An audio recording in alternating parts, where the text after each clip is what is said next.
Long as I wake up in the morning, I'ma get a bag. Get a bag, yeah, I'ma get a bag. Long as I wake up in the morning, I'ma get a bag. Get a bag, yeah, I'ma get a bag.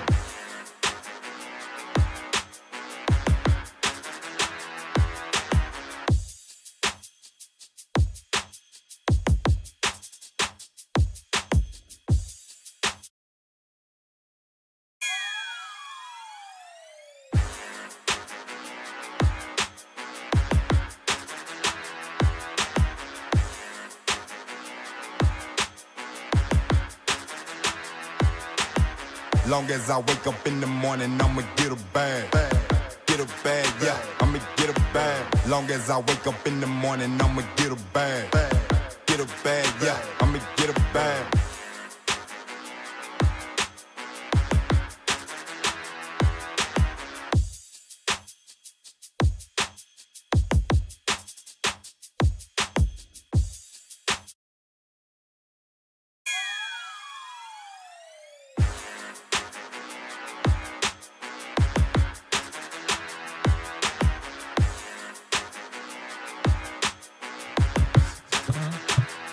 What is up, everybody, and welcome to another episode of Sports Bites. Sports Bites, we are your number one sports podcast, bringing you the best of both worlds, sports and snacks. As always, I'm your host, Randall Horn, coming at you tonight. To my right, my beautiful wife back in the studio. Hasn't been here in a while. Hi, my wife, guys. Rachel Horn. How you doing tonight, babe? I'm doing good, thank you. Good to have you back in the studio, babe. It's nice. Yeah. It only took a canceled football practice That's for me all to it be took. here. You know, weather, Mother Nature just had to do it for you. So Yes. But it's glad to have you back in here. Great to see you back in the studio with us. Thank you. Yeah, Feeling good tonight. Absolutely. Across Way the too table, in a different seat tonight, my brother Don Schro. What's going on, Don? What's up, man? How we doing? Not bad. How you doing tonight? I'm great. Good to be here, man. Good to have you here. Good to have you back in the studio. The three of us haven't been in the studio for quite a while. Just the three of us. Yeah, Actually, not even just the three of us. Since the your three of us basement. at any point. It's been a while since we've the been in. basement. Pretty much. I think we've been in here a couple times with somebody extra. Yeah, Yeah, like Rob. but us three, Brent. though. Yeah. But man, jumping up with the fans already. We got 10 in the comments Told you, already. we got guys ready to rock today. Hey, what's up? Yep, everybody, remember, throw those comments in there. Let's engage with you through this episode. We're going to have a lot of fun tonight. We got some awesome football coming at you. Kind of a couple end-of-season headline stories coming from the MLB. Some big fantasy football updates. What moved us this week? There was a big one for me. I don't know about you guys, but there was a big one for me. But I do want to let you guys know, things. as we always do, we are coming to you live tonight from beautiful Varsity Park Studios here at Varsity Park Franklin, Roanoke's newest innovative storage and business center. Check them out on Facebook or at varsityparkfranklin.com. Did you Varsity. check out their new billboard? I did check out That the was billboard. nice. So Got shout the out, podcast. nice spot. Yeah, nice new billboard. got the podcast highlighting, studio up on it. Podcasting Nice. and blogging and Getting big. voiceovers. So And just- that was cool to see coming in today. Just remember, any of you here in the Roanoke area or in the close area, if this is something you're interested in doing, give them a call. Our good friend Jim McFadden here at Varsity Park Franklin, give him a shout. He'll set you up, man. Get you up in here, take a look at it, Said see what's stinky going fish. on. That's Brody from my team right here. Cool. Nice. What's up, Brody? Hey, Brody. Stinky Fish 7757. I Fish. love it. Oh, there he is. Boy. It's gonna be a big day for Josh. He's loving life. Well, tonight, before we get started, one more time, like we always do, we just want to thank all of you fans out there for being a part of this. Thank you guys so much for jumping on board the Sports Bites train, being a part of the Sports Bites family, climbing on board. Remember, keep hitting that like button, keep commenting through this. Press that subscribe button if you're not a subscriber yet. And if you have people that you think just might be interested, you have a good time watching tonight, and you tell your people like, hey, man, you got to check these folks out. They are awesome. Get them in here, hit that subscribe button, help us grow this brand, help us grow this podcast. Let's get this thing going. Yes, sir. Well, with that, I have some news on the snack front. I'm just here for the snacks. I have some news on the snacks. So, New snacks today. do we have an Instagram thing out going live tonight? Mm-hmm. All right. Sorry. I forgot to tag them. I just realized. I was like, oh, I forgot to tag them. We'll get you a tag. Who? Big snacks. Lick? Yeah. Oh, okay, okay. Yeah, I forgot. Yeah, I forgot to tag them. Well, I forgot what it hopefully- was when I was doing it. Hopefully, so I meant Big this. Lick, Big Lick. I know I've said it once a few episodes ago. We had a couple of items from there, and I talked about it. You know, I met this guy at the Salem Fair. His name was Sancho. Really awesome dude. Sancho. We got a couple snacks we reviewed then.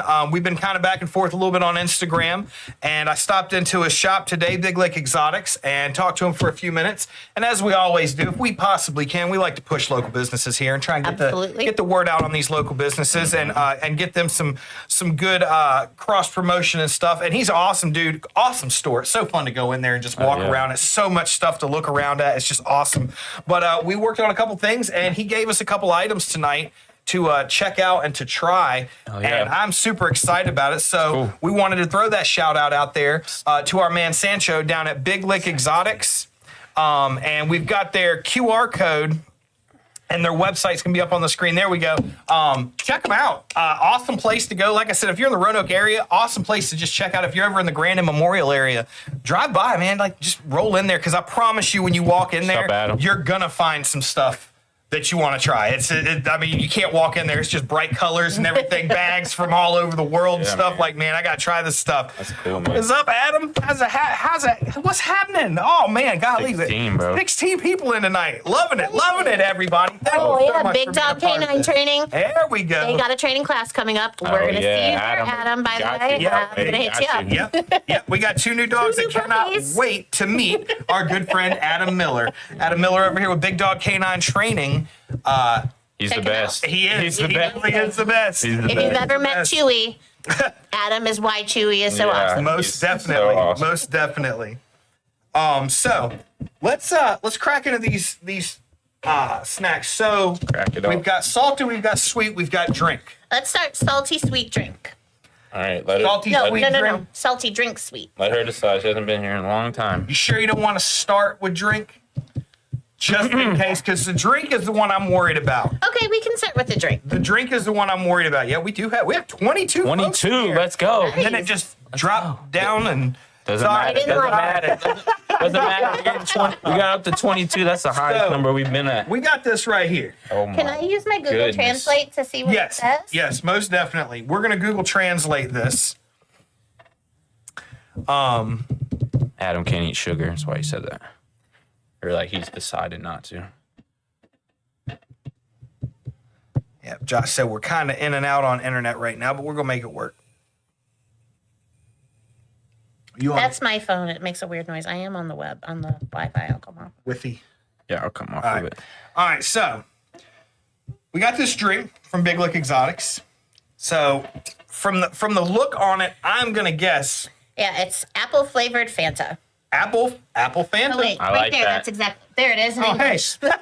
Right there in English. If you just turn the bottle, it goes international. And Oh yeah, then you got the English. That's how it came up on. But it's in very small print. Like you gotta. So now we're going to start with glass. this, and if Sancho's watching, I just want to say how much I greatly appreciate him hooking us up to get some snacks on here to review tonight. I will say this is the one I'm worried about the most, because I'm not a huge fan of apple. We're not a fan of green apple. Yeah. We like regular apple, but like. So it's very apple-y right out of the gate. Very, very apple-y.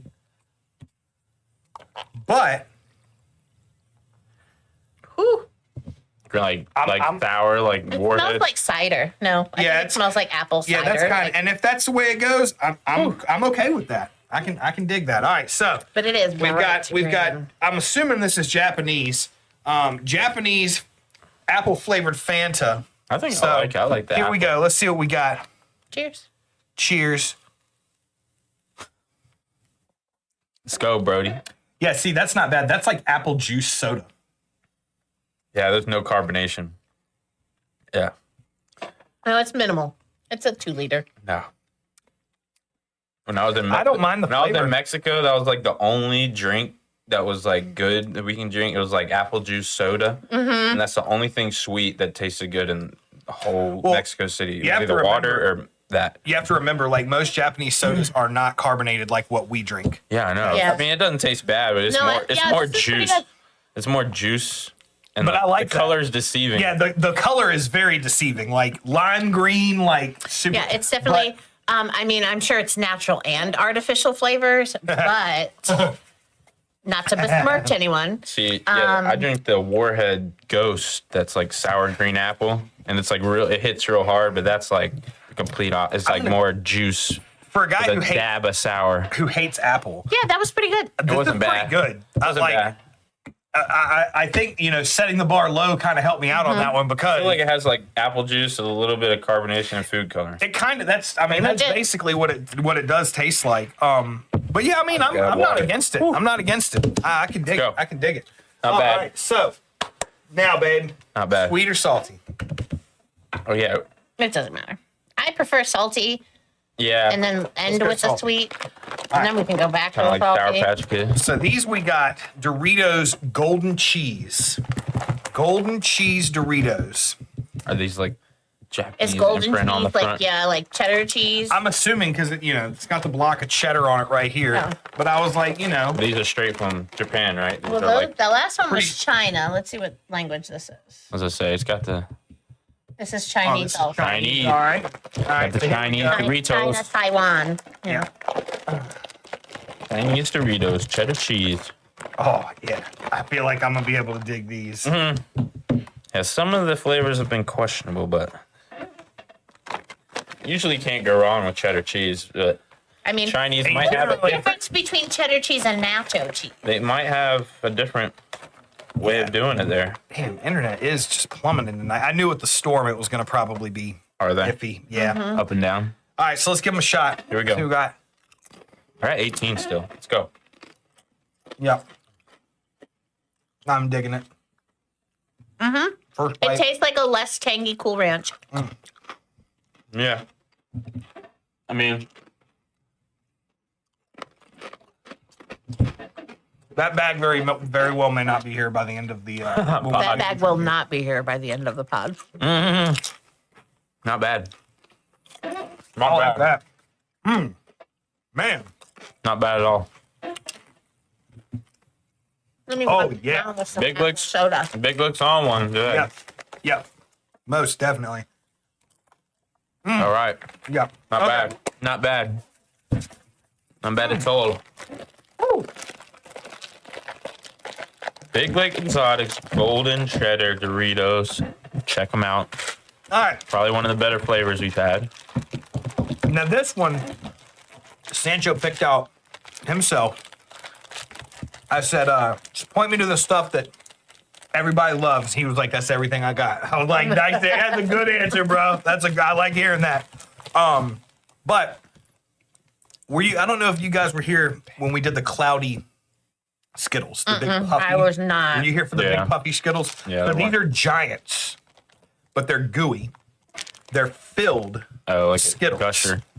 kinda. I'm assuming that's what they're going to be like, but Is green lime or green apple? green appears to be lime. Sweet. Good call on that.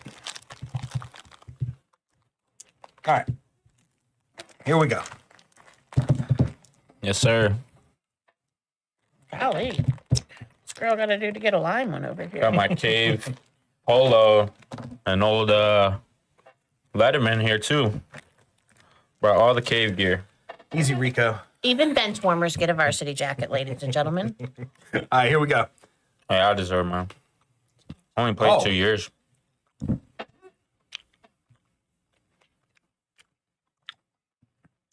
That's just like a extra large Skittle with like Yeah, bite into it. this extra large Skittle with a little bit of What kind flavor. did you have? That first one. Yellow. Not bad. Pretty much extra large Skittle. If you're looking for a Uncle Rico. Well, Brad, I don't know if you know this or not, but back in the day, old Don over here, he could chuck pigskin a quarter mile. Right over those mountains. Oh, he knows. You see me throw a ball from home plate over the fence. Those were interesting. Yeah. I'll think about them throughout the pod. Not too bad. Not too bad. Definitely some of his better stuff. Yeah. Oh. Eating multiples. Be able to What throw, was that? Purple? be able to throw a I football was over the definitely on mountains the over purple there. one, but the orange, green, and reds were. Yeah, that purple is awfully cough syrupy. Yeah. But the rest of them I felt like were good. I got the some purple green. I was got only, 2 greens. The purple was only weird like for a minute, and I think it's just because it was the first one I ate and my mouth wasn't ready for it. But No, I'm not ready. giggity. All right. All right. Well, that was pretty cool. Got some pretty cool stuff. We'll come back to those. Get our reviews going here at the end. Mm-hmm. All right. Well, let's start this thing off. Dive in. NFL Week 3. Now we said it last week. This is let's call it what it is. This is a football podcast. We talk about everything. We talk about baseball. We talk about a little bit of soccer, some Olympics, all that stuff. This is a football podcast. We love NFL around here. Yes. We live football. We breathe Football football. is life. So much, in fact, that my son broke his elbow last weekend playing football. So Unfortunately. Maybe. fingers crossed. But we live the football life around here. And so this was a big week for football. There are some things that are starting to present themselves, we'll say. There are some things that are starting to present themselves in the NFL. Yes. Yes, there are. And we're gonna start off with a one that I personally love talking about. Mm-hmm. We're gonna start off Gotta get with. to that first.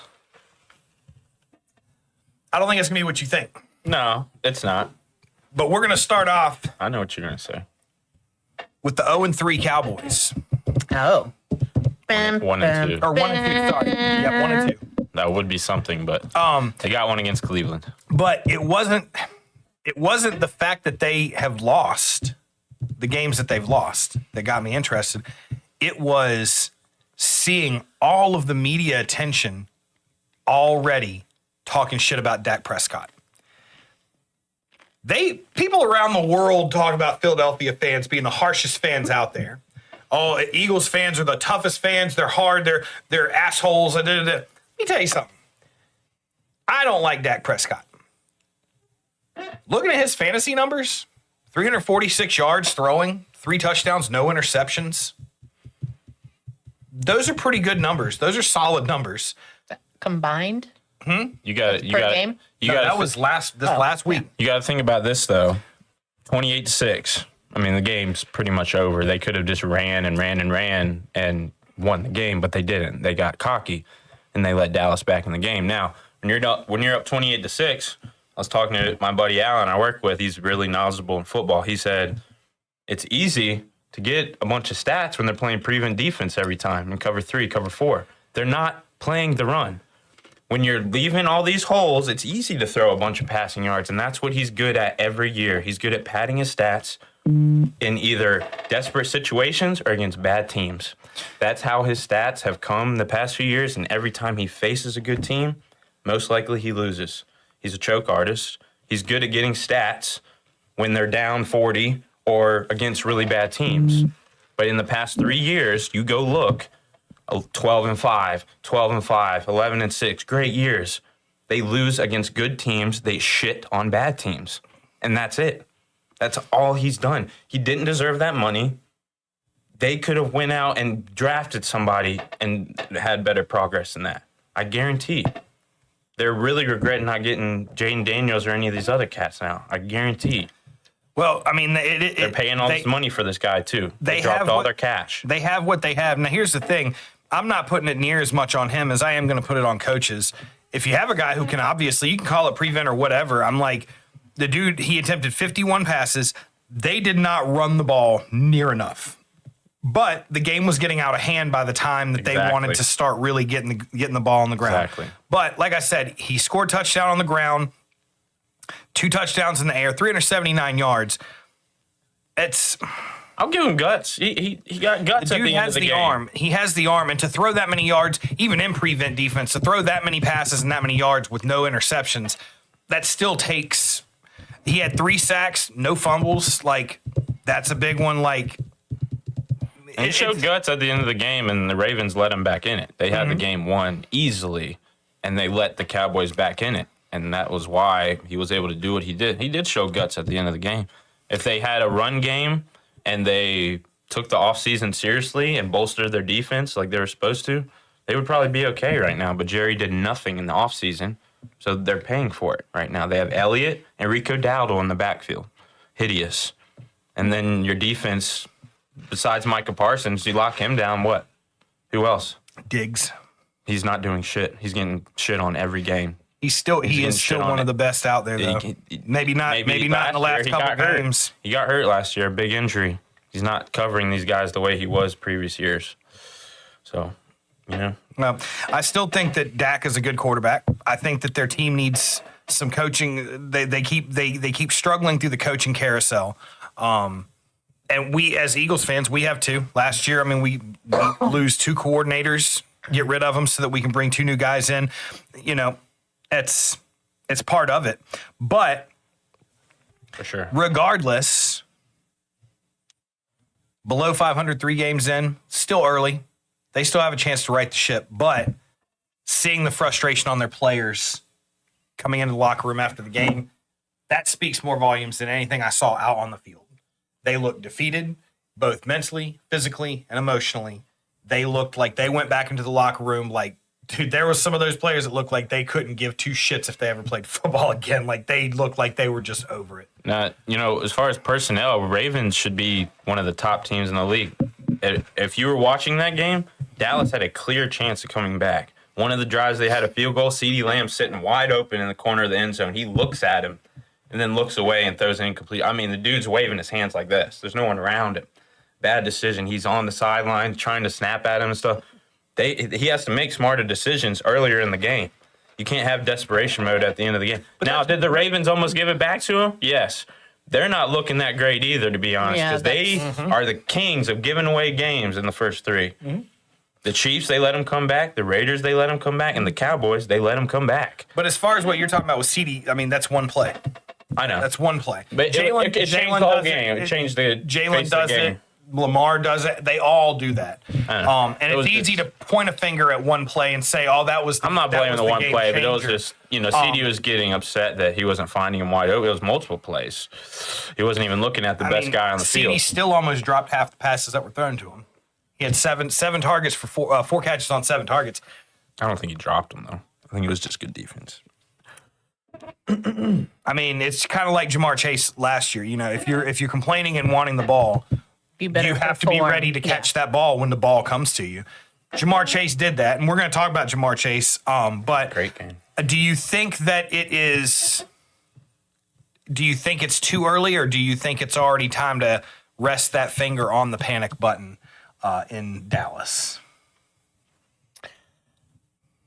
From a fan's perspective, or from a coach's perspective? No, from a fan's perspective. Oh, I mean, I think you were alluding to this at the beginning, right? People always say, "Oh, Philly fans are the worst," but Cowboys fans, they're just harsh on their team. They're so harsh on their team. I think that, I feel like just like the players, it's demoralizing to lose and to be, 1-2, especially when you wait so long in this last game to step it up and to play like you want to win. But you also show signs of life, and that gives you something to at least try to work towards in the next week. Hey, we can do it. We almost got back in this. We can do it. But that's even more infuriating when they don't, and you know that they can. Yeah. That's worse. And Jerry, and like when you see those sparks of greatness and you're like, well, shit, they just did fucking nothing again. Yeah. That's the worst. Well, I've talked to Robert, and if Robert's watching, man, happy birthday, by the way. We got to make the comment out there. Happy birthday, bro. Our man Robert Bialik and our man Colby that Henley. never watches. Colby's birthday today and Robert's birthday yesterday, but Robert, big pillar on the podcast, big 38th birthday yesterday. So, 38. and Robert, sorry, I know it is your birthday and all that, but we're not really just sitting here trying to dog on your team. But I was going to say, I know me and Robert have talked about it before. The same kind of went for Tony Romo. I like Tony Romo. Even when he played against us, I like Tony Romo. I thought Tony Romo was a highly, highly underrated quarterback.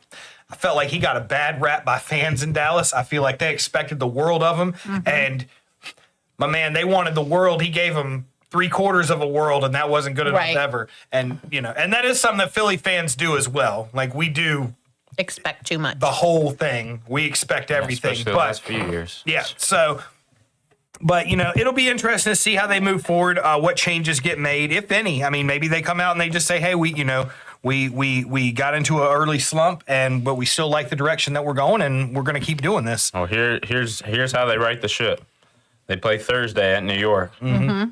If you saw, the Giants look pretty damn good against Cleveland. And Cleveland's got a top-tier defense. They don't have the greatest offense. They have a good defense. I feel like Cleveland's defense still hasn't looking up to par with. They haven't. They haven't been. They have the talent, but they're not looking great. Just like last year. Completely different year. But Jones and company just shredded them. Yeah. What is he going to do to a Dallas offense or defense that's been letting up over 350 pass yards a game every game? Double cover Malik Neighbors and make Jones go to weaker receivers. He's got plenty of options, though. Dallas only has a couple. And if they stop the run game because Thibodeau's back for New York, they're in trouble. And if they go down 1-3 after Thursday, there's going to be a lot of more talks now. Because New York, Washington, and Philly will be above them, and they'll be at the bottom. Mm-hmm. Yeah. Then there'll be a lot of talk. Carson was very concerned, by the way, about who do we root for in that game. He saw a commercial last night when we were watching the Dallas Monday New York Night game. Football. Yeah, we don't watch that game. He said, No, New York, New York, 1,000. Who do we want to win 1,000%. that game? And it's going to be New York. Yeah, I would say it'd have to be New But York. it's a comparison just like the Mets. It's hard to hate them when we beat them every year. I told Mark, I was like, with all due respect, it's hard to hate a team when we beat them every year. For the Phillies, I hate the Phillies now. I hate them because I hate the they've Phillies. beaten us twice in the same fashion, and we're number one going into the playoffs the last 2 years. Yet they've I hate them. Yet they've with only won one series against us this season. But they're still the number one team. I know. In I want them to lose. basically. I want the Other Mets than- to go. I don't care if the Mets go. I want the Phillies to lose. No matter who it is to, I want them to lose. Please. But we'll get back to football. Yeah. Same goes with New York, though. Like, we can't hate them because we always beat them. How do you hate a team we always beat? I hate the Cowboys just because they think they're going to win the Super Bowl every year. Yeah. And it's been 29 years. I just like to hate the Cowboys because it's fun. Yeah, it is fun. It's really fun. And- I love it. Well, I love it. Let's move on from hating on the Cowboys. Okay. Let's talk about because we could spend all night hating on Cowboys. We could.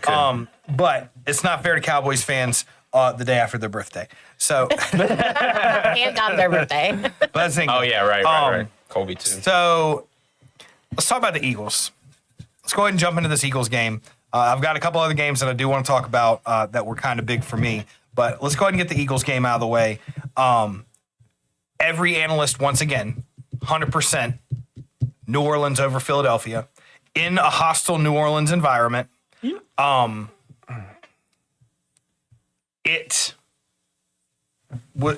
was shocked. That's all I can say.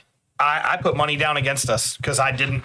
Of course, I took a crazy parlay, but here's my thing. How are you going to say it's an upset if we win that game? Because they weren't picked to win. But they were acting like we're a complete underdog. We're about as even as a team as you can get with the New Orleans Saints, and we showed it the whole game. It was back and forth the whole game. Defense. this was my thing. I think that our defensive coordinator showed I'm the man for the job. Nick Fangio, he just shut down the number one offense in the league. Number one. But he changed what we did from 1 week to the next strictly to plan for that team. And that's what our old defensive coordinator, I've already forgot him. Yeah, I don't even know. But he came out with a game plan and was like, this game plan is going to work all season. And no, it doesn't. You have to adapt to each different team. Yep. Rashid Shaheed, dude has been electrifying. First 2 games this season. Quentin Mitchell. Dude, Shut 'em down. Quentin Mitchell. our secondary, all game. Shades of Asante and Brian Dawkins, our line. Shades of our man Reggie White on the line. Like, Dude, Jalen Carter's going to be a problem for anyone. He's the fastest, monster. strongest guy D line in the game. He reminds me of Aaron Donald almost. Dude, he's an absolute monster. He was in Carr's face all game. Yes. That last pick he threw was because of him pressuring in his face all game. That was the reason that we won that game. And I know that there was some hatred in the chat after the game. But the one thing I will say, we've talked about it since the game, and I think we've talked about it a little bit, how kind of I was not pissed, but I'm like, you can't keep doing that shit and expect to go far into the playoffs. Not kicking field goals, going for it on fourth. Aggressiveness, I get it. Aggressiveness won us a Super Bowl. One Super Bowl. With Peterson. You cannot be overly aggressive. You know what the difference is? Peterson he rode the line of aggressive and passive. He knew when it was time to take the points and when it was time to assert yourself and show our dominance. Yeah. That's my one qualm I have with Sirianni right now. And all these people that were like, well, you got to blame the coordinator. No. Sirianni makes a call. Kellen Moore gives him a play. Yep. That's how it works. Yep. I get that they have this new thing where they're like percentages, go or don't go. And fuck that. That's crazy. I hate it. You can't rely on a computer to tell you whether or not you should get. You have to know it's as the a flow coach. Of the game. Exactly. You have to know. If it might be 4th and 1 on your own 40, but if your line has been getting stacked up and you're not doing great running the ball, that means maybe you take the shot for the field goal. You're not guaranteed that 1 yard, even with a tush push. I think twice already this season teams have stopped us on the tush push, the brotherly shove. Fumbled one time. But it's one of those things. The game, the game has changed. You can't. Sorry, Siri. Whoa. You can't be so aggressive all the time. You have to be able to find that line and ride that line back and forth. And that was the thing. 9 points. 9 points. Now, I know the argument was, well, if the Saints defense doesn't screw up, Goddard never makes that catch. Yeah, and I said in the chat, if they kick two field goals before half and right after half, easy 35-yard field goals. They're trying to be aggressive. They're down 3-0 in the third or fourth quarter. They haven't scored any points yet. Jalen's like, let's go. Why? In your freaking head as a quarterback, you're the captain. I need points. Some kind of points. If I'm down 21-0, okay, let's try to be a little more aggressive. 3-0. Your defense is keeping you in the game. I can tie this game up with an easy chip shot. Let's tie it up and fight to the next battle. How is Sirianni not seeing our defense fighting every inch to keep us in that game? And you work your defense to death. Yeah, you do absolutely. that. You work your defense to death because they're fighting to keep you in it and keep it close. Don't worry, we'll talk about Washington. You're basically. Oh, I know, Josh. I got you on this one. Don't you worry, buddy. I love Washington. I got you on this one. But yeah, but I'm going to say there's that, and then I know the argument was made, well, we lose if Goddard doesn't make that catch. Let's not forget one thing, and I'm not saying it's a gimme, and I'm not saying it would have been easy. It was 3rd down. It's 4-down territory at that point. You have to make something happen. One thing the Eagles do very well, it can be 4th and 2. It can be 4th and 22. We've always got a shot at it. We have a team that can make shit happen anywhere on the field. So to act like, oh, if they wouldn't have messed up on defense, you guys lose that game. How do you know? But I hate the what if shit. Yeah, I hate it. What if Goddard didn't catch that one-handed catch on 3rd down? Then that drive doesn't continue? What if Goddard catches it, but they tackle him right there? Okay, we continue. Now it's 3rd or 4th and 8 or 4th and 6th, and you keep on go. Like, there's so many what ifs. If you ride that what if train, you can sit there and argue it all day. The fact of the matter is, Dallas Goedert is an MF beast. 10 caught the ball, 170. took advantage of a miscue. That's how I see it. I'm like, it's not, oh, if they hadn't screwed up, you guys lose. No, we took advantage of a miscue. That's the Saints' fault. That's not the Eagles' fault for making a big play happen. 3 guys ran into each other. And that's not our fault. We're just doing crosser. Let's not forget how good the Saints' defense is. Was the whole game. They're a solid defense. I will say, shades of Bountygate on Devontae Smith. CJ Gardner-Johnson, after the game, he said that was the cheapest shit he had ever seen in a football game. He was like, you saw his forward progress stopped. They're blowing the whistle. you come in late and light the man up. Oh, that He should was have been. There was no penalty No. or anything either. no. But So yeah, I won't talk about that. But yeah, it was pretty cool. it was a great win. I enjoyed seeing the win. We had to leave for a board meeting for Little League, so we couldn't see like the second half, and I was watching it up to the last second I possibly could. I don't know if Josh is talking about me or you.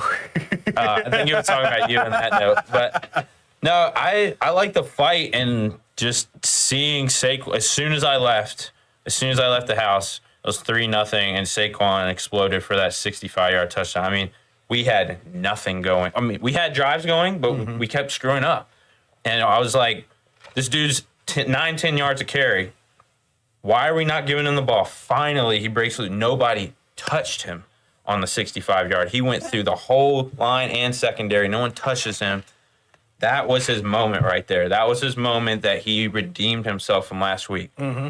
You can't blame that loss just on Saquon last week. Now, if he catches the ball, yeah, we win. Blame the freaking defense for letting Cousins go down the field in 2 minutes. Can't blame Saquon for that. So he redeemed himself this week. And not to go back a week, but let's still not forget, Atlanta has a very good offense. They're a team that if you give them 2 minutes, if you give them 2 minutes, they're going to do something with it most likely. But yeah, no, you're absolutely right, and I agree with you wholeheartedly on that. Like, it's one of those football deals. Look how close the games have been, though. I mean, even when like they're close games, we're staying in it, we're fighting hard. Just going forward, though, like, I know nobody in the football world is probably listening to this, like, you know, ESPN players or anything, but like when you see a guy have 17 rushes for 147, I don't know how much that is per carry, but it's almost 10. He's doing that every game. He's averaging 6-7 yards a carry. Give him 25 to 30 touches no matter what. Mm-hmm. He has a great O-line. He's not getting hit as much. He goes out of bounds. He's smart now. He's not getting hit near as much. Jalen's doing the same thing. We can destroy these guys. We could have put 45 on Green Bay. We could have put at least 30 on Atlanta. We would be rocking right now if it weren't for little things here and there. We got to start running the ball to open up the pass. Mm-hmm. And without A.J. Brown, obviously, it's a big loss. That's our best playmaker on the field. Yeah. But we're playing good without him. We got Johnny Wilson, Jahan Dotson, all those guys. They're making great plays. Mm-hmm. And Saquon's the centerfold of everything now. Like, well, and I was talking to some guys at work today. The cool thing about that is, and I hate to say cool like that, but it's a good thing, with Smith and Brown being out, this gives Hurts the opportunity to grow trust with some of these other receivers who don't see the ball quite as much. So that when Brown and Smith come back, you don't have 2 options or 3 options. You have 7 good options. Right, because now you've built rapport with these guys while your main 2 guys have been out. Right. You mean like everybody eats? Exactly.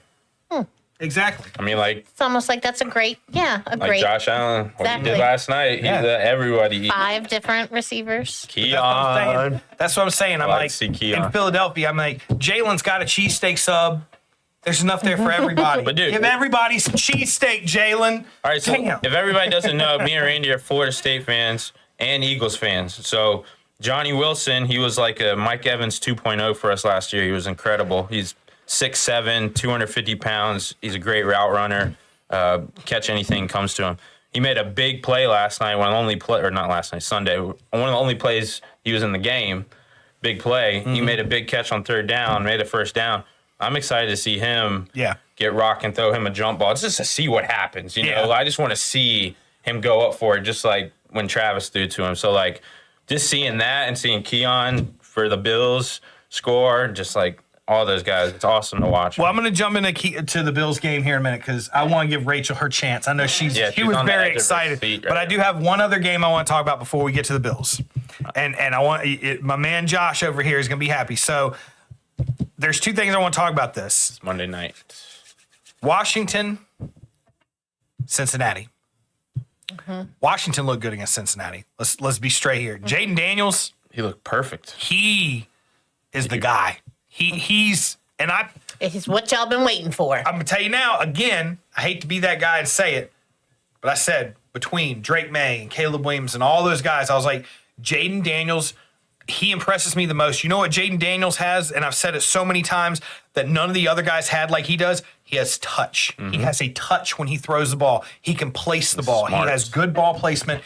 That's something big you have to have in the league. Yeah, you got to throw some lasers, but more often than not, if you have crossing routes and you have guys running posts, you got to be able to put the right touch on the ball. Right. And he has done a really good job of that. I want to talk about how that game, when it went down, first off, Bengals, I'm not even going to ask a question. Bengals are in panic mode. They're hitting the button right now. They're already like. They didn't look bad on offense. But- I mean, Joe Burrow had a great. I But would it's say not he just did their have offense. a good game. Yeah, Burrow had a I've great been waiting it's their for that. defense. Exactly. It's their defense. They're But in their trouble. defense is playing so bad, Yes. it's really affecting the whole Yeah. team all around. They can't cover anybody.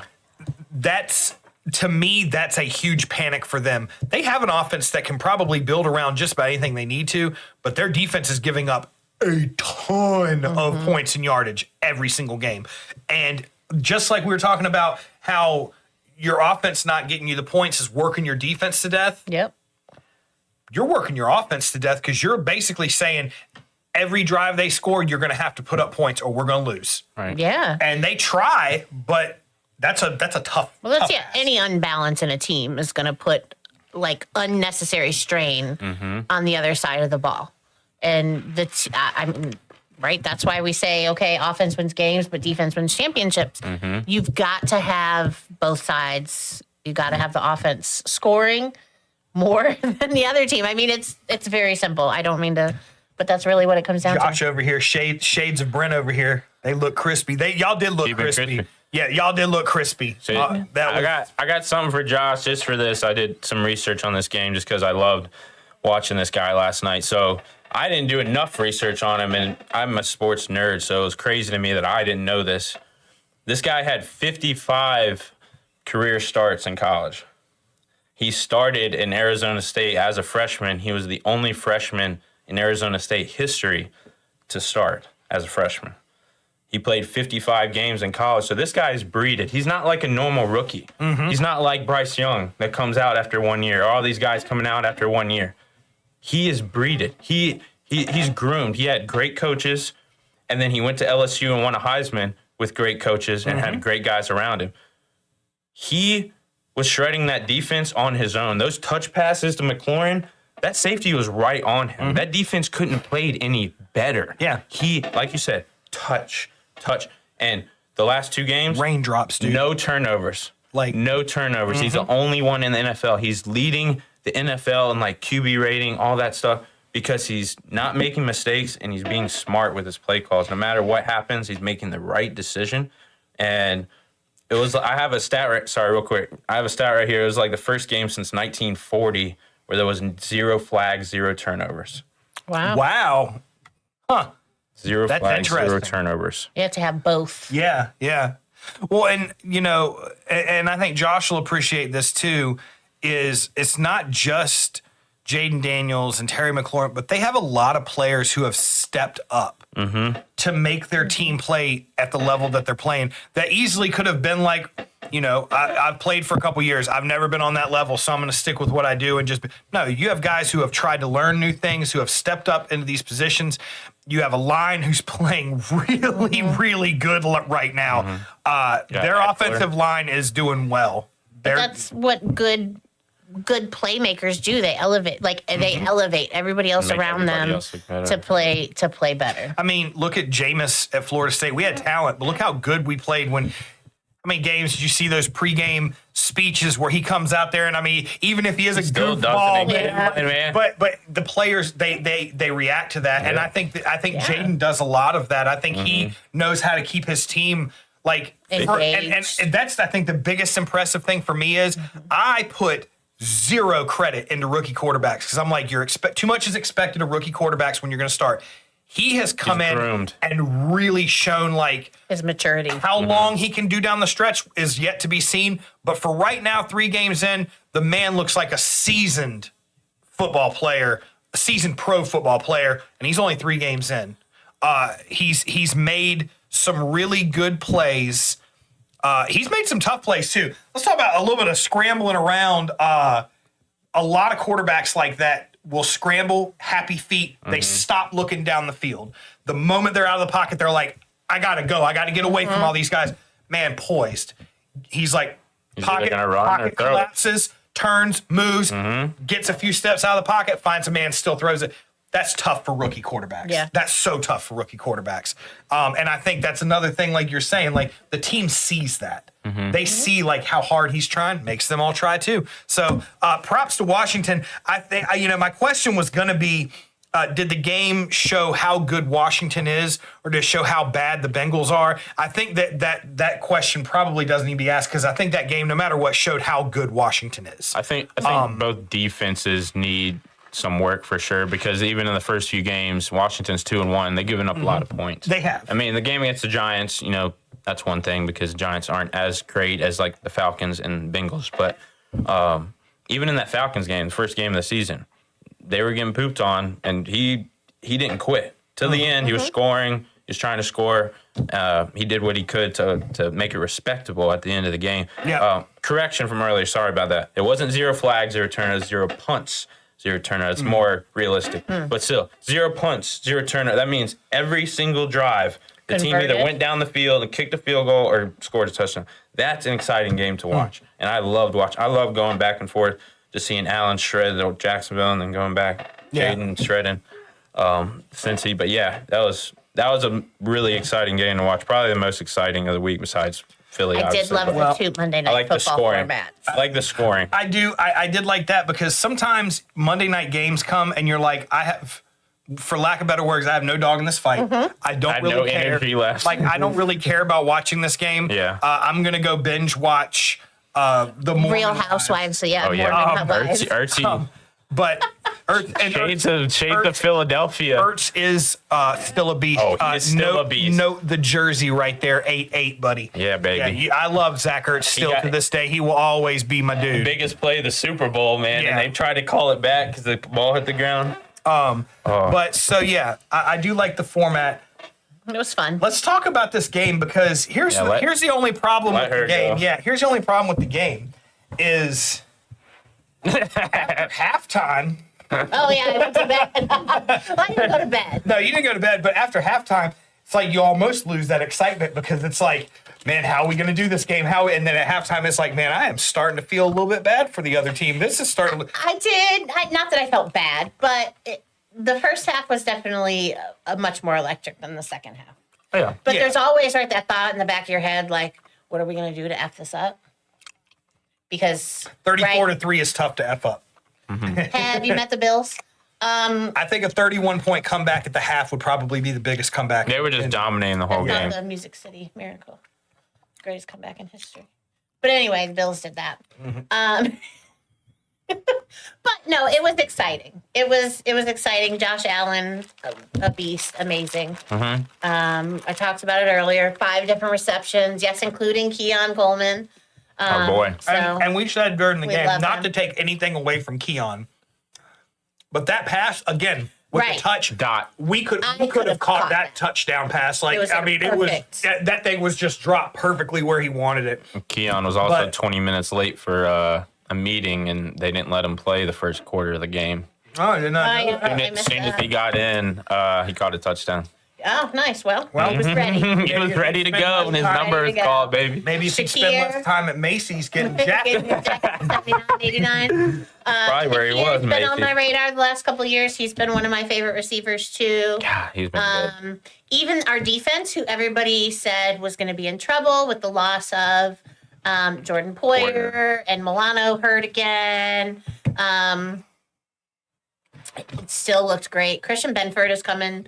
I think he's one of the best defenders in the league right Benford is a now. monster. DeMar is, I hate to say it because I'm not. Hamlin's been awesome. Not a huge fan of DeMar Hamlin. I'm like, I know everybody hates me for saying got his first interception. Yeah, it's very first interception. Not just his good interception. pick, too. Not just his interception, but I mean, he's been laying some hits this year. Now, I'm not talking about just the one that he put down on Tua.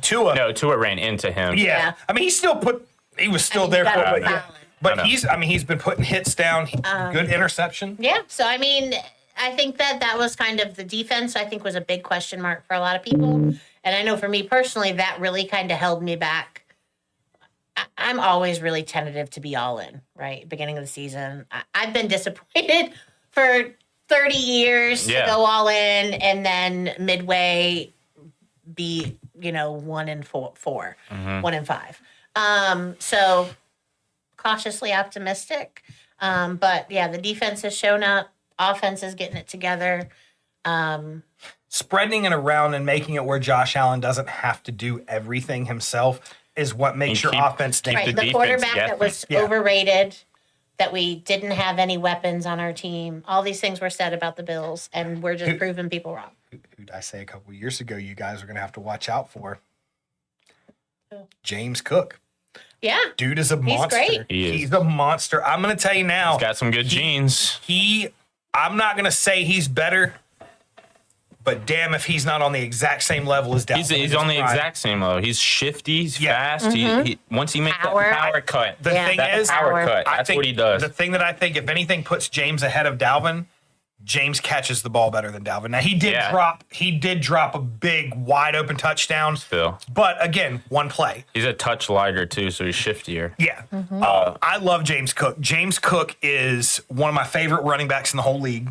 I like his style of running. Not a power back, but damn, he's explosive. I want to hit on somebody you're not thinking about on defense. I'm sure you know of him, but this guy is an absolute dog demon, and he's got multiple Super Bowl championships under his helm. Von Miller. A dog. Oh. Dog. A demon. A dog. From Ghostbusters? Yeah. Vaughn is back this year. He- Last year, I felt very disappointed by the contract. I was like, what the hell? He came here. He's not doing shit. Yeah. Well, he did get hurt too. He got hurt and he wasn't healthy. Yeah, He's very but happy now, and he is. he realizes that his health stuff is 100%. He's making an impact on every game on the defense. I don't know if you've been watching, but he's getting in like Jalen Carter's getting in through. Oh, yeah. through months. He's getting in every play because he's so fast and strong. The guy's maybe like 2% body fat. I mean, nobody can mess with this guy. He's so well groomed too. He's got years of experience, championships, a bunch of playoff teams. A lot of guys he's been playing around really good, especially those Broncos back in the day. So having a guy like that to be a captain on that defense with To lead Allen, them. a captain on the offense who's going probably for MVP. Sky's the limit for them right now. I have to say one thing about Vaughn, though. I do have to say one thing. You talking about him being groomed? I think man is groomed in a different sense too, because this dude, you see some of these players come in wearing some goofy stuff. Von Miller is a sharp dude. He always is sharp dressed when to he impress. rolls Oh, up. yeah. I mean, yeah, he's Dressed to impress, even, always. who did he do the commercial with? Who was it? He was in that commercial Oh, with. it was Stephon Diggs. With- Yeah, it was last That's year. the same thing. He's like, Yeah. you gotta get that. You gotta change. gotta You gotta change. change. Yeah, I loved that commercial. But yeah, I mean, dude, he's always a sharp dude. Now you see, like I said, you see some players wear some goofy stuff coming into the games. Vaughn, I feel like that dude is always like, this. Bro, they were hating on Burrow because this man walked into the game looking like a lesbian. He really did. I saw that. Burrow I saw that did. on Twitter. He's wearing a t-shirt that's too short, baggy sweatpants, and a tight ass belly. It was like a vest. vest. But I it's can't not believe open. I missed it. Yeah. And he's got his shady bleach now. You should look at. I will. I'll look it up. I mean, dude, and he's wearing some like pink slippers from Don't Be a Menace or I something. saw it on I don't Twitter think it and I was that like- bad, but I saw when he was walking down the hall and I saw the caption. I'm like, what are they talking about? And then he gets closer to the camera. I was like, brother, yeah. you wearing that to the game? He shaved his whole face and he bleached his hair, and then what were that? I was like, man, you're not even Hey, looking the part anymore. More power to him. More power to him. But Man. 0-3. If you can wear that in public, man, you got Look good, more play power good. to 0-3 you. right now, Burrow. Look good, play good, Shady. Let's bleach our hair in the offseason and completely destroy the locks that everybody likes. Oh man. Now you look like a completely different person. One last thing before we get down to fantasy football. San Fran. I was approached by 3 guys I work with, all San Fran fans, that were like, dude, what is happening to our team? You want me to What is tell you? going on? I'll tell you right here. I saw a shot earlier. I know exactly what it is. They have over, let's see. I got it right here. Over $100 million worth of cap right now, worth of players are not on the field. Yep. So you got Bosa, you got Kittle, McCaffrey, Debo, who else? Hargrave, and their other big cat on defense. I can't remember his name right now, but those are probably your top 6 paid players on the team, all out. I mean, that's a reason. And one of my buddies, That's a big reason. He was like, well, "We got Mason, who's really come through," and I said, "He has, but let's remember You one can't thing. depend all on him. Mason is here. Yeah. McCaffrey is still right here. Yeah, dude. of course. McCaffrey is still the dude. Debo is he is such a bigger part of their offense than people He give him rushes credit and he's like everything. He's an H-back. He motions. He comes out of the backfield. He catches passes.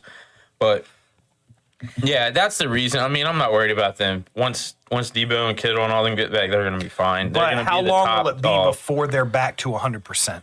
That's the It'll question. be a while. I mean, McCaffrey won't be back till at least week 7. Well, right? yeah, I mean, he's when they place IR, it's 4-week minimum, right? It'll probably be 6, they said. So, yeah. At least. and that's my thing is, how did they not, they started the season. Phew, I hated that. He is going to be in game Oh, he's one, ready to and play. then all of a sudden, hey, he ain't going to be here for 6 or 7 How weeks. do you not know that diagnosed as a doctor as anything? Stop giving the guy high hopes. Somebody had to know. That's the thing. Somebody somewhere had to know that. Maybe they just wanted to ruin everybody's fantasy football season. Oh, Well, they did for sure. man. I'm so glad I wasn't number 1 pick. I'm so All glad. right, let's stop talking about number 1 pick. It's Going Robert back to Dan. Joe Burrow, by the way, he just looks like a Ken doll. Like this. Yes. I don't know if you guys will be able to see it on the thing. If you haven't, look it up. But Yeah, look it up. He just looks like a Ken doll. He Like does. it looks like an outfit I would have dressed a Ken doll in the man is 20 years ago. looks like a lesbian. 40 years ago. Golly, how old am I? It's okay, babe. It's okay. Anyway. But yeah, so that was my thing. San Fran, they are going to be struggling to hold it together till they get back to 100. I think they'll piece together a few things here and there. Like I said, the only thing that's going to save them right now is the fact that they do have Mason stepping up. If they had a second stringer who came in and was rushing for 35 yards a game, they are screwed. Sorry, but I gotta before we touch on fantasy, this man saved my whole game. Jawad Jennings, 11. Get to him in fantasy. I'm just saying, we're talking about San Fran. That was the only guy on the field that Purdy could throw to. They had no one talent-wise out there. They had a bunch of no-name guys. And I mean, they had Mason and Jennings. And you got to give it to Purdy. He found that man 11 times for 175 and 3 touchdowns. I know what you're looking They're double covering this dude. He's the only fast guy on the field. He's the only big threat on the field. So for him to do that, I mean, to play with what he had, you got to give him some credit. I mean, they stuck with it. They should have definitely won that game, too. They gave it to the Rams. Yeah. They gave that game to the Rams at the end. So I think they'll be fine. They're doing great with what they have still, and they're down their best 5 players. So No. I think they'll be okay. It's just my job. It's my job to try to ask those As questions. far as but- 1 and 2 teams, I think they're way better off than the Cowboys. How about that? Yeah. Way better off. And the Ravens. Are we moving into fantasy? We are moving into fantasy. I was sitting here making sure that I had the Monday night Are there shot. any other games that? I mean, there was some around. Those were the ones that really just kind of I guess there wasn't any big ones. that were kind of the big ones for us. Yeah, I can't think of any kind really of the big eye ones. openers as far as like storyline. What about who's the having Seahawks issues being right 3 now. and 0? That doesn't really surprise me that much, to be honest. Or the Panthers shitting on the Raiders, The thing about 34-6. again, that doesn't surprise me. One, because the Raiders are the Raiders. They are just beat the Ravens. They're on high. They're on High Street. The Ravens are zero not that good of a consistency. team. Zero I consistency. know. That's the Raiders' name of the game for the last 20 years. They will beat some great teams and then they will lose some shit teams. But let's not. It wasn't Bryce Young out there though. No, and that's It was that's Andy why Dalton. that's why I didn't say anything about it, because it didn't really surprise me. They have decent weapons on the team. Bryce Young, I'm not saying dude's a bad quarterback. He's just He just not needs ready. time. He's not ready. He's Yes. not developed. He's not ready. look what happens when you bring in Andy Dalton. 11 or 12-year veteran More who's played points in one half than he's done the whole year. Was that true that he had 40,000 career? Was that just for Oh, that yeah. fake too? Andy Dalton. He was No, I mean, he was going on the Bengals like Yeah, Tony he Romo was. every year. Yeah. Playoff. true. Always lost in the first round. Mm-hmm. He was great. Even when he's moving to these different teams. When he played for the Saints, he had his time. I mean, this team, he might be the starter now, without a doubt. I mean, Oh, yeah, he's unless something happens to him, unless his productivity plummets or he gets hurt, he is the starter for the Carolina but Panthers. look what Atlanta did. Now I see it's even more genius. Look what Atlanta did with Penix. Penix should be a starter in the NFL, but they drafted him to be behind Cousins to groom him to maybe 1 or 2 years Because down he the road. wasn't ready like Jaden Daniels Yeah, was. that's the Yeah, thing. I don't he wasn't. exactly. Yeah, you're I don't- right. I think that I agree with the fact that Penix one day will be a good No, quarterback. Penix was, by the way. He was a senior. He played 55 games, 56. He was same exact yeah, condition but I'm wise. just saying, but the maturity just wasn't there. Yeah, he was. She's saying he wasn't ready to step into a starter role. Yeah, over Kirk Cousins. Yeah, like not coming over in. Kirk. Yeah, And everybody was shocked when that draft. What are they going to do with Kirk Cousins? Why they'll have well, no. And, But if it was like Giants, though, him versus Daniel Jones, come on. but people like, I would- couldn't fathom the yeah. fact that they would want to pick up Yeah. a star quarterback. I think it's to smart. sit behind Kirk Cousins. It's smart for to learn. injury reasons, too, because it's Kirk can smart easily for get hurt. many reasons. Yeah. And at the moment they drafted him, I was like, "What the hell are they doing?" But only because it's easy to not think about the whole realm of things. You're Right. like, "What are you wasting a pick like that on it?" Now you look at it. Yeah, Cousins. He's going to learn from Cousins. He's going to be there in case Cousins goes down. Mm-hmm. Cousins has 3 years after this year on his contract, 4 total years. He's probably not going to play all 4 years. No. So you have a guy who in 2 to 3 years Oh, yeah, he is could be going to be great. ready to step into a role, have pretty much a season to learn, and then at that point, he's not too old to have a long career. Right. He took his time and did things the right way. The dude could be a very successful, especially look at the young talent they have on the team Yeah. with him. But they have a team built for the long run. But teams like the Panthers just kill me, though, because they haven't been good in so long. So why take a guy with 1 year of college experience and throw him to the Wolves? Desperation. I understand.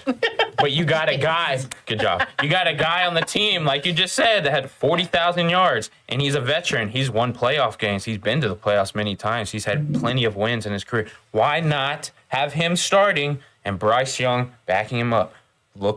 Studying, getting better. He would have been way more groomed if he would have taken a year or 2 off, just like Penix is going to. But it's because people in front offices and coaches are just as guilty of doing this one thing as the rest of us as human beings are. They look at the Judge. new, shiny, flashy thing, and that's what they want Yep. no matter what. And that's what Bryce Young was. He was the number 1 new, shiny, flashy quarterback. We got to have him because he could change things. They put a ton of stock into that. I mean, dude, they sold the farm over that Yeah. dude. And that's why they're so stuck on him, because the moment you bring Dalton in, you have people in that general or in the general office that have to say, we fucked up. We gave up too much for him. Now, he could, like I said, he's not a bad guy. He could have a career down the line. He just needs time to develop. Oh, yeah. But yeah, you don't see general managers and owners and stuff very often coming out and saying, we really messed this one up. We dropped the ball, because they don't like to do that. They're in a position that they want to look right all the time. Look at Jerry fucking Jones. I'm like, come on, dude. You got to admit you're wrong sometimes. You got to admit, Never. nobody can come in here and do this the way I do it, did it? Bro.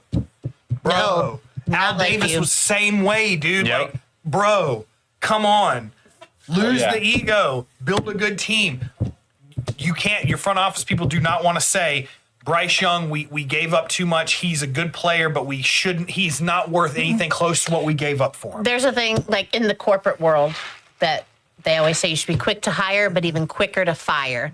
And a lot of times people, their egos get in the way, and that exact reason. They don't want to admit, I thought this person was a good fit, and they're not. Because then, right, that means that you'd I have just think to after admit. a 2-14 year, the first 2 games of the season, he throws a pick on the first play of the game. You should know before the season starts, this guy's not ready still. He's throwing jump passes Yeah. to get over the lineman. Well, He has to throw jump passes to get over the line. That's insane. That's not because he's too short. There's short quarterbacks in the league, a few of them. But You got to know nerves. Well, yeah, you got to know where you are in the pocket. And you got to know when and where to throw. You can't be doing jump passes, dude. That thing's going to get picked in the NFL. No power. 50-60% of the time. Especially if you throw in jump passes, anything over like 4 or 5 In traffic. yards. Like, yeah, in traffic, he's throwing jump passes. No, he literally jumps in the air and tries to go like that. I'm just like, wow, this is insane. Well, Yeah, Derrick Henry's been going very into good. fantasy, So Derrick Henry, he was a big one. Very good. Like I said, Won Dak Rachel's game too. Dak had great stats. I think he was on somebody's bench. Oh, he was the reason Oxlong lost to Robert because ETN got a garbage. Sorry. Actually, I'm just saying, I saw that last night. I hate giving Donnie props, but I saw the stat, and he had the 2 highest scoring people on his team. Juwan Jennings, baby. Yeah. And Barkley. Saquon Barkley. My team name is Barkley's Finest. So, I kind of knew what was coming because the guy is just insane. Yeah. And he was playing on a team that did not deserve him. And Well, like I said, Dak had a good fantasy game. yeah, he had a good fantasy game. Yes. One that I was excited to see. Let me see if he's. I took a couple snapshots. I might have to go to the one that I was really excited to see because this was another argument that we had earlier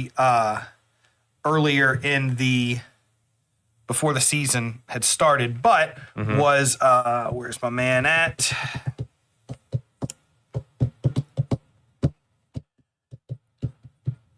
6 receptions, 112 yards, and a touchdown from my man Rome Odunze. That was the start of the week for Ronnie, man. He finally got to have his He benched a breakout good game. player for him too.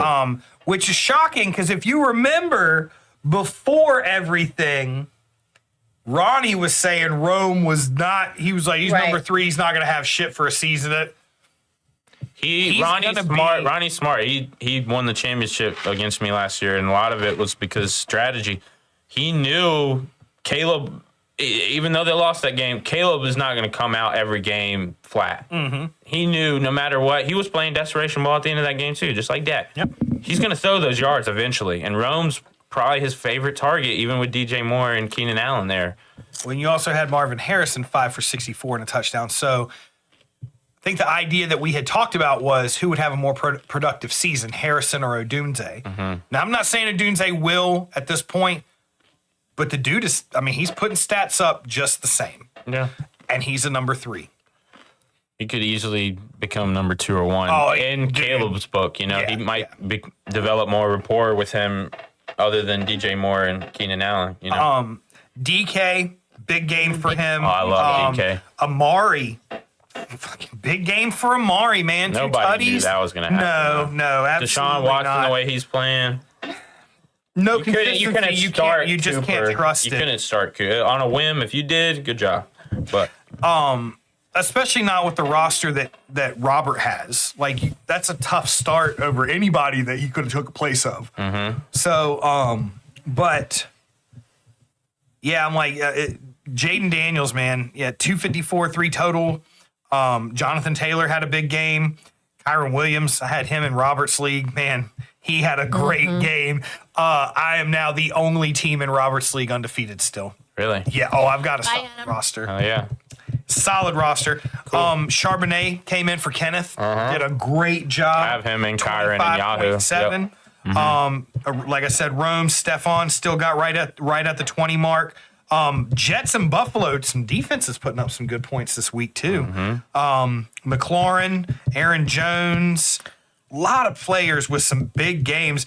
Saquon, like you were saying, Rashid, again, I'm like, dude, he's becoming a fantasy monster. He's just their number 1, and if you're Mahomes' number 1, then you're going to get a lot of Chuba looks. Hubbard. I was going to say Chuba. You didn't know Dalton was going to go off. I know, but yeah, I made, Well, and made a it's hard- call. It's Even if it Now you know going forward, though, he's probably going to be very good because they have a good O-line. Now you got a quarterback that can do something. Yeah. And now Chuba's going to have – It's I mean, just- he's really it's talented. still so hard to me. I've said it for years I know. and I don't years. trust Carolina So running backs. hard to trust Carolina running backs, man. Even when they were the best of the best, it's hard to trust fantasy for Carolina running backs. Yes, I know, but you got to give Schubert his credit. He was the #1 overall ranked NCAA player as far as yards in history. He has the most going into the NFL. Of course, the Carolina Panthers got him because he was one of the best players coming out of college, and that's who they try to get. Right. Flashy. Now, this guy's a little bit different than Bryce Young, in my opinion. He's got all the talent in the world. Sky's the limit for him. He doesn't have any injuries. He's been waiting for this opportunity. And last week, he took advantage of his first full opportunity to play with somebody besides Bryce Young, and he showed out. So he took advantage of the good play calls, the good O-line, the good quarterback. He's spreading the ball out, too, so the run opened up. The run opened up for him when they started throwing the ball everywhere. So he's just in a really good situation right now. Offensively, I'm not saying they're good defensively. Yeah. Offensively, they're in a good situation. I think going forward, he'll be a great start for fantasy for sure. Well, and again, you hit it earlier. Juwan Jennings, monster game. I played him in 2 leagues. For a wide receiver, that's going to be probably one of the top scoring games all season for a wide receiver. I couldn't believe just my ticker every second, like 30-yard catch, 20-yard catch, 20-yard catch, 30-yard touchdown, 30-yard touch. I'm like, what is going on? They're not throwing it to anyone else. But again, it's one of those things. It's not going to happen again. No Debo, no Christian McCaffrey. You're getting Jawad Jennings in the rotation now. You're getting him more reps. So when these guys come back, that's just adding another number to an already great set of receivers, a great set of weapons. Now, I will say this. With all these guys hurt, and you got guys like Jennings turning it on, Ayuk needs to get his shit together. He needs to get it in gear. Don't forget, Ayuk was there that whole game. Mm-hmm. He was getting covered the entire game. Mm-hmm. That was still a weapon that they had. I forgot about that. They did have Ayuk the whole game. That's probably a big reason that Juwan Jennings did get the yards that he did, because he did have coverage off of him, main coverage off of him a lot. But still, he was catching those balls, man. Some of those were tough catches, and he had 3 touchdowns. 3. With that kind of money that they paid Ayuk, you got to try to get open as best you can. You really do. Yeah. But Josh Allen, I wanted to talk, just hit on that one. Josh Allen, a monster game for him.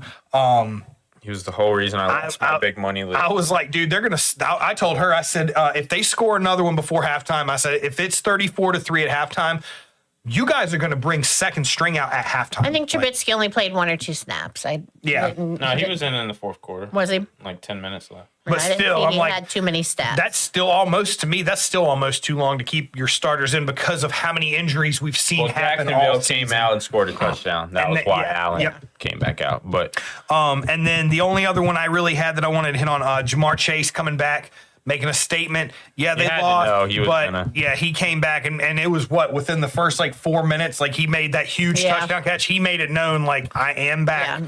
Maybe hopefully T. Higgins will do that for me. I saw this bet. It was a real thing. There's videos going live everywhere. This dude bet $250. Okay. First touchdown score of the game. It's a really hard bet, But if you pick a star player, usually the percentages are higher.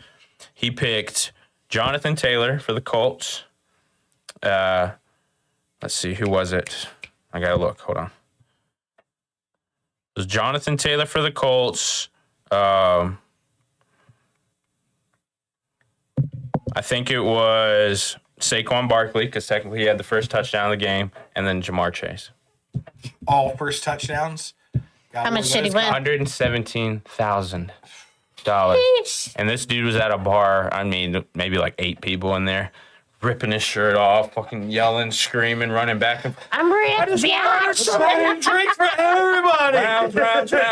Let's go. Call your people. Get us down here. Party now. We're going streaking through the quad. You ever seen anybody blow $117,000 in a night? Oh, that guy probably he blew a lot of it probably. But yeah, that was just really cool. I saw that. Well, it was a pretty wild week for fantasy. I guess now would be the time to go ahead and announce our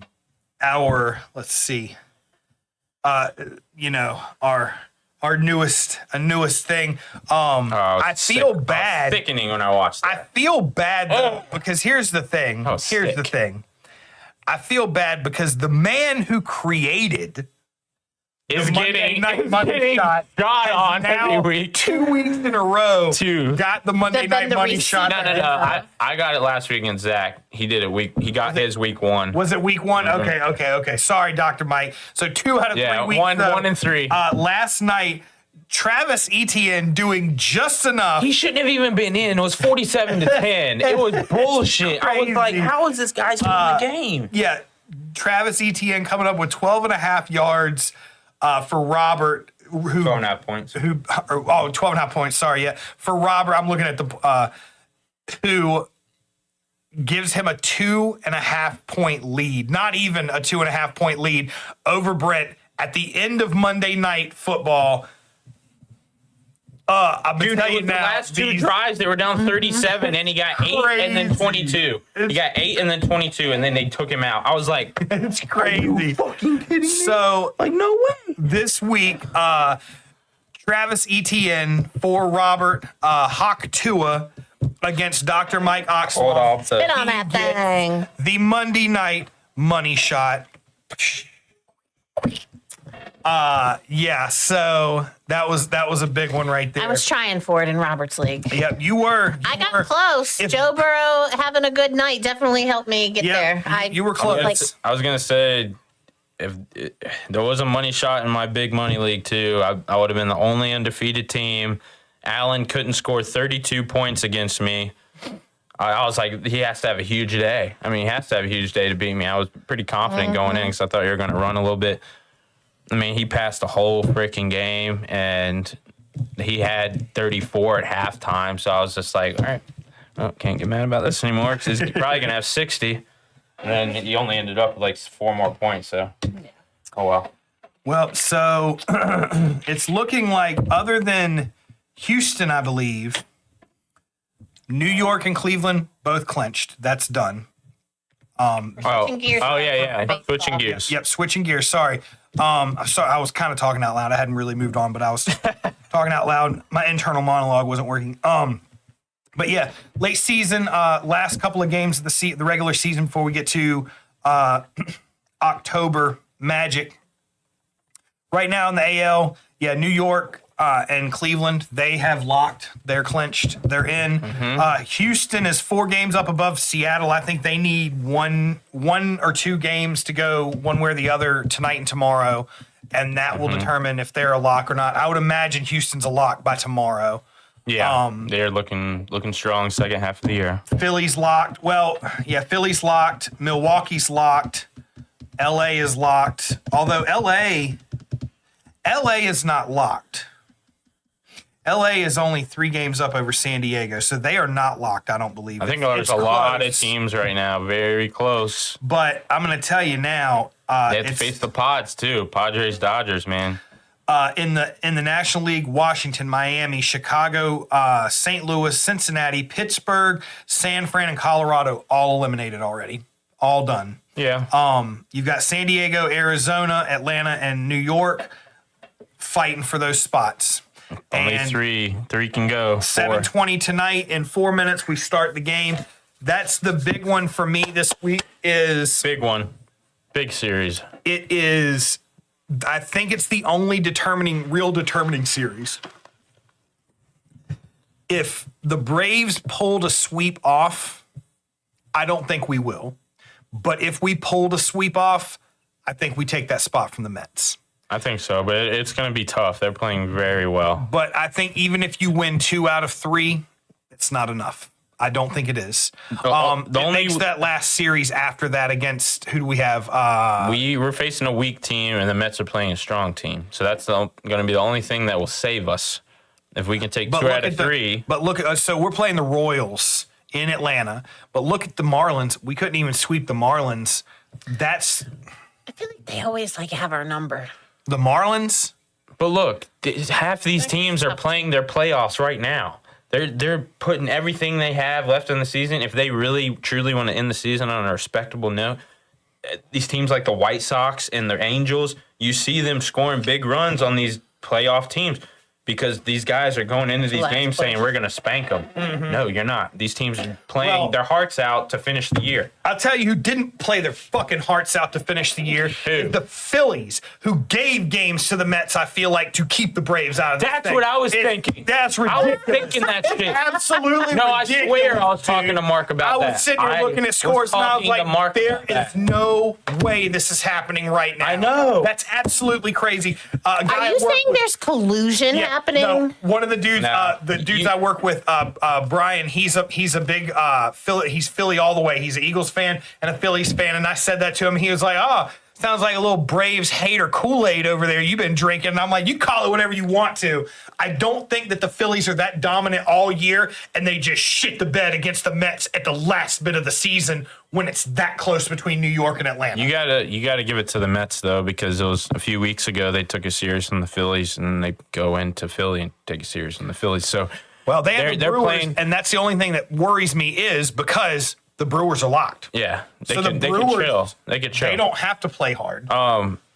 You got to give Mets props though. The past month, they've been probably the best team in baseball, and it really hurts me to say this because he should have been an armed farm system. But Luis Angel Acuna is fucking going off for the Mets right now. I don't know if you've seen him in this past week. He's going off, and he's like Albies and Acuna had like Oh, a I saw Dragon that Ball Z video. fusion. Like that's what I had on my post one day. It's like Dragon Ball Z fusion. If you guys know what that is, it was like they fused bodies and created an Albies Acuna freaking crazy athlete. Clone. Like this guy is literally just like Acuna. Every single part of his swing, everything he does just like his brother, and it's insane. It just sickens me that the Mets have them and we don't. How does Acuna, the name Acuna, not get back into our farm system? Acuna Jr. is the best player on our team. He should be talking this guy up. Dude, you want another generational player? Go after my brother. How did he get into the Mets farm system? I will never know, but as soon as Lindor got hurt, they called him up. He's been fantastic. He plays multiple positions too. So he's a speedster. He's been getting triples, home runs. You know, he showed his power.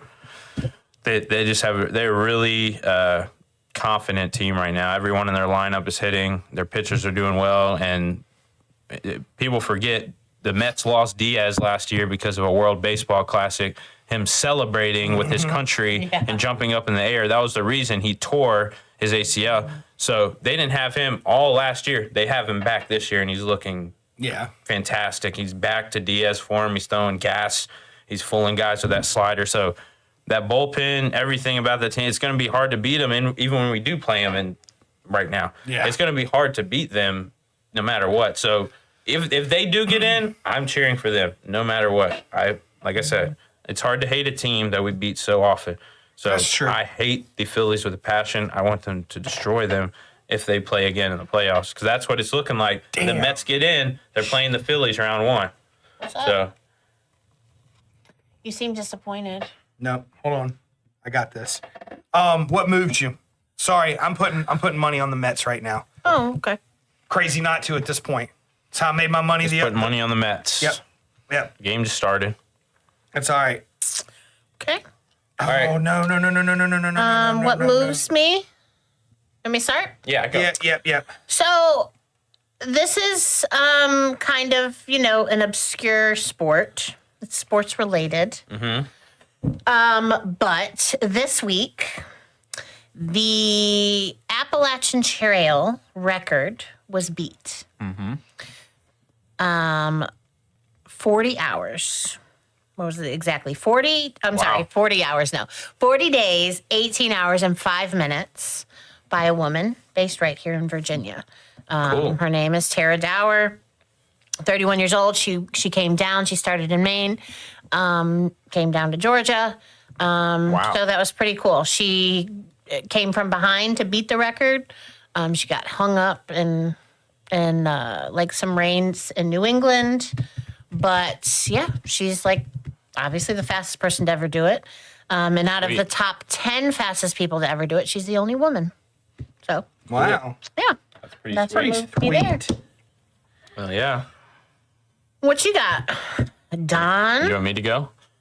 I had a few things. I've hit on this once or twice, but we had a flag football game yesterday. I coached 7U flag football, and we were doing so well. We were probably playing our best game of the year, and a big storm rolls in. We see the lightning come around. And the guys wanted to play up until, the rain started showering the fields. That's how much just passion these guys have, just because they're starting to get the game now, and it's starting to show on the field just how well they're doing. It just amazed me how much difference I can make in a month and a half, 2 months. Half of these guys couldn't even throw a football, didn't even know what a football was, and I got these guys running plays now that, kids that are older than them, coaches like, I don't even run motion. I don't even run this. You can teach a kid anything. You just got to know how to do it and simplify it. These guys are just doing an amazing job, just learning everything. And I'm starting to teach them like the details now on offense and defense, and they're really getting it. Especially last game, we had our 2 fastest guys, Levi and Cooper. I just had them play in contain on defense, which means on the right and the left, you contain them from getting outside, and you have a guy over top. Our defense, we allowed the first play of the game, we allowed a touchdown, and they had a blocker, and they didn't call a flag. They can't block in flag football. They didn't call a flag. Our best player, Levi, is like crying. He's like, he blocked him. I was like, watch this. We're going to score on the first play. We did our read option, and everyone went with the halfback, and Levi ran for a touchdown. I was like, I told you. Rest of the game, we played lockdown defense. Didn't let them get outside one time, because that's how all they were doing is trying to get outside. Cooper on this side, Levi on this side. Whole game lockdown defense, and we scored 2 more times. And we had ball at half, so we would probably scored again. And Levi almost scored right before half. So it was a really good game. You kind of had an off game the game before that. We kind of got our butts kicked, so they forgot about that. Did and you try that thing I was telling you about? Have your guy announce every time. What's up? Have your guy announce every time. As what? As a rusher. No, we didn't do rushers. I don't do rushers anymore. No, but remember we talked about it, and I was like, because to throw your other team off, have your guy just announce every time, because if they see you announce, they think he might be coming. Yeah, I just they allow a rusher, but defensive strategy, I kind of just keep my guys back, and it's been working really well. I think the team we played last week, it was just, they were really good football players. Yeah, it didn't matter if I had a rusher or not. Yeah, so they were solid. This past week, it was just awesome to see them regroup, and that's what moved me. Good to hear. They needed a good bounce back game. It sounds like they had a great one. I wish you filmed that, dude. We had so many good plays, man. Even in one half, we had so many good plays. Well, what moves me? It happened last series for the Braves. My man is back finally. I feel so bad. I feel like every year now he's. I know. Right at the end of the year, he comes back. But he came back. He had a rough couple of games to start it back off against the Marlins. I think he was 1 for in the first 2 games, and then the game against the Marlins, our last game that we won 5-4. Dude comes out there, absolutely destroys a home run. So props to my man. What moved me this week was my man Ozzie Albies coming back. He's probably my favorite player on the Braves. I love the man to death. Love to get to meet the man one day. That'd be awesome. He truly is my dude. But yeah, super happy to see that. And again, super happy that for the first time in quite a long time, I am sitting at number 1 on the fantasy leaderboards, undisputed in Robert's League. So week 3, I'll take it. You know what? I'll take it. So I'm number 1 in Rangers League. And Florida State's 0 for 3. Sorry, I couldn't let your head get so big. 0 and 3. Oh yeah, 0 and 3. Sorry. We didn't talk any college ball today. Well, it's okay. It's to the point where they can just talk all they want, and yeah, because haters gonna hate. That's right, and winners are gonna win. Yep, usually when haters ain't gonna eat any more of my motherfucking Doritos either. Usually when a team gives away 10 first, second round draft picks, they're usually a different team year after. Well, let's do these snacks. Close this thing up and get up out of here. while he's eating. Yeah. While he's These eating. Doritos, golden cheese flavored Doritos. Are there any left for me? Yes. Said they were going to be gone. So good. Oh, yeah, they are good, man. just basic, but you know, That's all you need sometimes. Right? You don't need a little bit of. Rudy Tooty Fresh and Fruity flavored No. Lay's. Oh my god, that was the worst thing I've ever eaten. Pancakes. Those will never be forgotten. Never. I did so excited about those, and we smelled really. Dang, these things are all right. And then They smelled like They were. farts. I couldn't even eat. I couldn't even digest mine. I don't think. Yeah. So for the cheddar cheese flavored Doritos, Not like a crazy Chinese bold Doritos. flavor, but for Chinese chips, pretty good. I gotta go with. I'm going like solid 9 on these. These are really good. They're not overpowering. I could eat a bunch of these. I think I could eat a bunch because they're not overpowering. Like sometimes you get some. I love the sweet spicy chili Doritos, but sometimes by the time I get to the end of a little bag of them, I'm It's like, too many spicy. oh shit, man, Not this enough is- sweet. Yeah, too Right, much. right. So these are a really good blend. I really enjoy these. Yeah, I'm going 9 on these. Say 7. 7. It's not like a bold flavor, but they're good. Yeah, like to me, they really just taste like regular ass Doritos. Kind of with a little Like different kick. very, little. very, what's the word? Subtle. Difference. But yeah, I mean, I'm gonna give them. I'll do an 8. I'll split the difference. Like, yeah, they're good. I would definitely eat a whole bag. Obviously, you watched me eat most of Yeah, it. golden cheddar and nacho cheese. about the- But yeah, pretty about the similar to same. regular Doritos. You can't really mess No. Doritos up. Please don't try. I don't know, right? Yeah, no Doritos, Tutti don't turn Frutti into Doritos, Lay's. Yeah, please. don't. No Tutti Frutti. So these guys right here, I've been kind of munching here and there. I've realized you don't eat them all. You don't eat one at a time. Oh yeah. Yeah, you mix 2 or 3 flavors. Oh. It's not grape. It's black currant. That's why they do taste like cough syrup. Black currant. Yeah, they're not grape. I got you on that. They're different That's flavors. why I was like, that's not grape. That tastes disgusting. Black But no, currant. try a grape one with the rest, or the purple one with the rest of them. It like mellows the flavors out. It makes it really good. Not getting any black currant.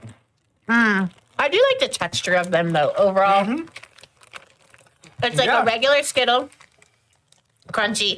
And it's got that like chewy, softer center, and then That's a crazy. nucleus of, Yeah. of a little soft jelly. Purple's black currant, and all the other ones are normal. Normal. Well, and these are. Are they British? Let's see. I'll give these a They gotta be 6.5. 6.5. It's just like an extra large Skittle. I feel like.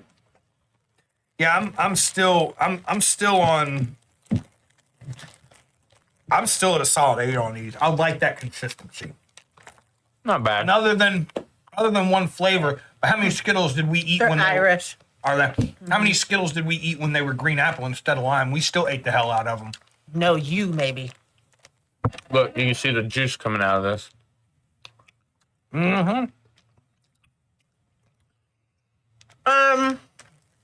So I don't know what the juice is on the inside. If I leave the That's purple one Irish. out, It's orange. these are like a 7. 8. Not bad. With the purple one, they're like a 5. It ruins it for me. I'm not like. So they're an 8 if you set the black currant aside. Yes, But if you eat that, it brings it down to a 5. And folks, All that's right. what it's like being married to me. so I went 8. You're going 8 because you can pick out the damn ones you don't like. Would you go on it again? 6.5. 6.5. Okay. I'm not gonna pour more drinks because we've run out of time. Yeah, I was sipping mine. That was pretty good. Yeah, I honestly, I really enjoyed this a lot more. That first sip, like you guys said, not as much carbonation, kind of catches you off guard, especially if you're expecting soda. You're like, ugh. But then the flavor sets in. For a guy who hates apple, the flavor was really good. I wish I could judge it. So Kroger sells a line of Hispanic sodas. It's Mercado. Yep. And it's the apple, the watermelon, The and Manzana. sangria. Manzana. I think, yeah, Manzana's apple. But I wish I had had that to kind of gauge, compare it compare. to. But I haven't. So, I mean, I would drink it again. I'm probably going to because we're going to bring that home. And Oh yeah. we'll be drinking on it. Would I buy it again? Maybe if it was the only thing available. I'll give it a 6 for that reason. 6.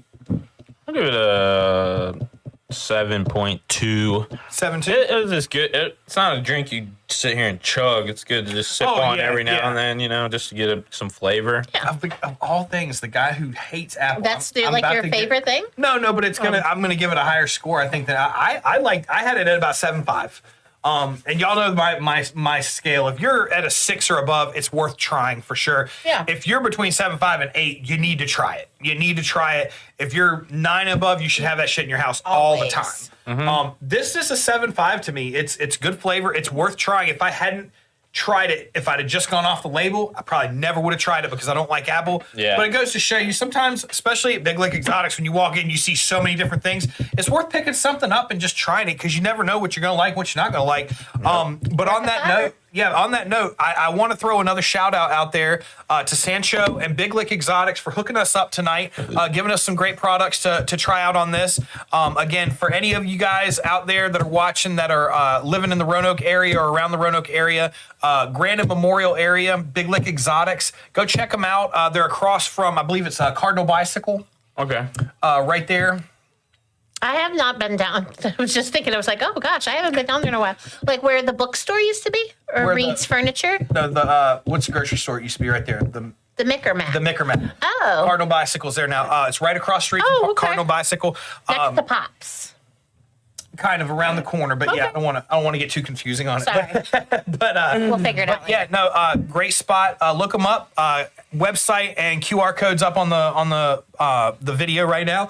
Check them out again. Sancho, thank you so much. Thank you, Big Lick Exotics. Thank you guys so much for donating some stuff for us to try out. Can't wait to go back in there and find some more stuff to bring out here on the pod and put some numbers on. So again, thank you one more time for them. And thank you to Varsity Park Studios for once again having us down here in this beautiful area to do this fun podcast, this great time. And on that, one more shout out to all of you fans out there. Thank you guys so much for being a part of this tonight. Thank you guys for tuning in, for all the comments, everybody watching. We had a great time tonight. Hope you guys had a great time. Again, keep hitting that like button, keep commenting, even after the videos come out, comment on there. We check them, we see them. We'll throw some stuff in on the next episode. And remember, keep telling your people out there, check us out, hit that subscribe button. Let's get these numbers up. Try to build this thing as big as we can. We do this for you guys. We love you guys out there. And again, thank you guys so much for being a part of the Sports Bite family. We love you. And with that, we are Sports Bites, your #1 Sports Bite podcast, bringing you the best of both worlds. Sports. Snacks. Thank you guys so much. Have a great night. Bye, guys. Usually I say sports.